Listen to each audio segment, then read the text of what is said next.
wet behind the ears, very immature, not really having the type of values in life that they needed to have, came together as a group and were mentored by some wonderful coaches. Jim Carlin, that they've mentioned already, Bobby Bowden, who personally I played on the offensive line, and Coach Bowden particularly had a huge impact on my life, as he had so many of us. So this is a book about life. It's a book about how you mature. It's a book about, in retrospect, after listening to Frank speak and Dave speak, I think we should have entitled this a co-op of brothers instead of a band of brothers, perhaps, because everybody put something into it and everybody got something out of it. So I don't want to waste too much time of your time, because I know it's been a long evening for everybody. It's just a couple of quick things I want to hit on. This is the book, Band of Brothers. Get yourself a copy. You won't regret the time you spend reading it, I guarantee you. It's about a lot more than just football. And I want to read you, first of all, I want to thank Frank Beer for writing the book. Thank you very much, Frank. And Frank did extensive research with us. There's several interviews that he did with us on YouTube before he even wrote the book, if you ever want to listen to some of those YouTube interviews. But he took the time to write the book about us. This is a piece that I wrote in 2019. We had a 50-year reunion of our 1969 Peach Bowl team. And I tell you what kind of guy Bobby Bowden was. I called Coach Bowden up in 2019. Still living in the same house he bought when he started coaching. And at the age of 91 years old, he came all the way from Tallahassee, Florida, to Morgantown, West Virginia for our 50th reunion. And I wrote this piece that I read to everyone at the beginning of our reunion in September of 2019. We had about 45 guys show up from that 1969 Peach Bowl team, which we did go 10-1. For those of you that may not know, our sophomore year we were 3-5-2. Junior year we went 7-3, and then capped it off with a 10-1 year with the Peach Bowl victory in '69. So this all started for me 57 years ago when I was 18 years old. I'm 75 as well now. And since everybody was talking about their wedding anniversaries and their marriages, I'd like to say that I've been married for 56 years, but it was 4 different women. That's the way life works sometimes. But anyway, I want to read you this piece. If you'll bear with me just one moment. I call it transcendence. Transcendence. I will sail my vessel till my ocean runs dry. The creaking sounds of my naturally hewn oak floors remind me that this ship isn't as young as it once was, but it's still seaworthy.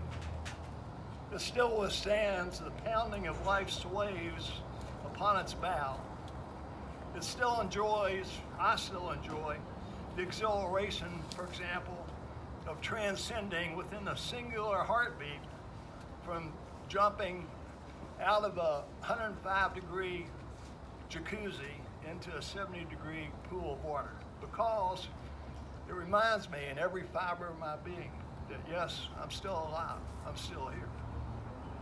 So the dawning of each new moment brings a new life for me, and that's how my philosophy is.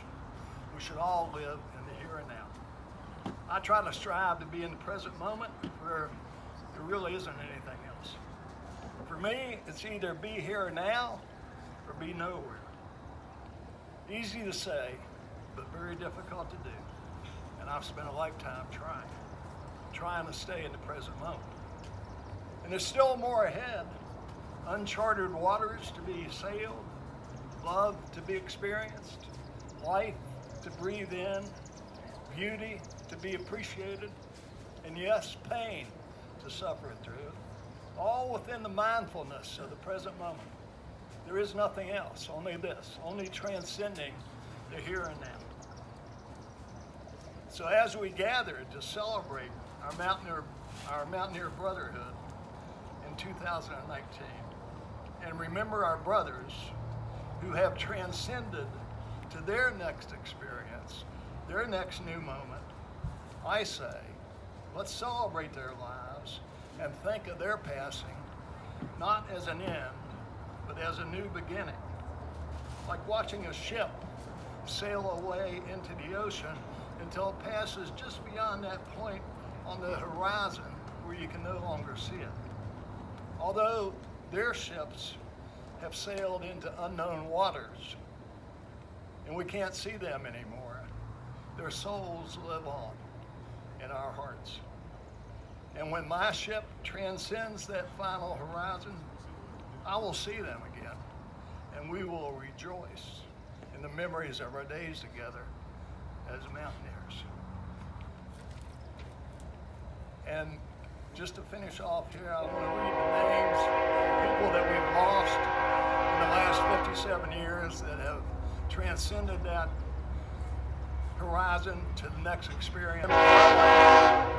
Bobby Bowden, Coach Abel Buckley, Coach Marshall Taylor, Coach Jack Fligg, Bob Paston, Coach Jim Ragsdale, Jack Hammond, Pete Wood, Tim Horvath, Fred McMillan, Jim Smith, Jim Braxton, B.C. Williams, Lou Skoulas, Dale Farley, Walt Todorowski, and Carl Cornell. We just lost about a month ago.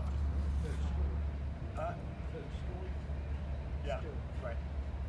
So 18 of the brothers have transcended that horizon to their new experience.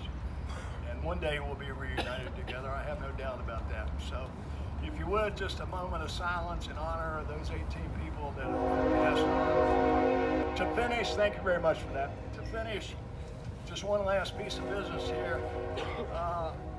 In the 57 years that the Band of Brothers have been together, there have only been 2 people that we have inducted into the Band of Brothers that were not on that football team.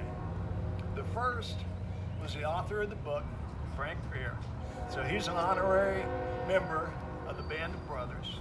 The second gentleman is from Fayette County. His name is Greg Christ. You may know him. He's now working up in Morgantown, but Greg was a high school basketball coach at Midland Trail for years and years and years. He has a radio podcast on YouTube and on the New River Channel. Some great sports reporting.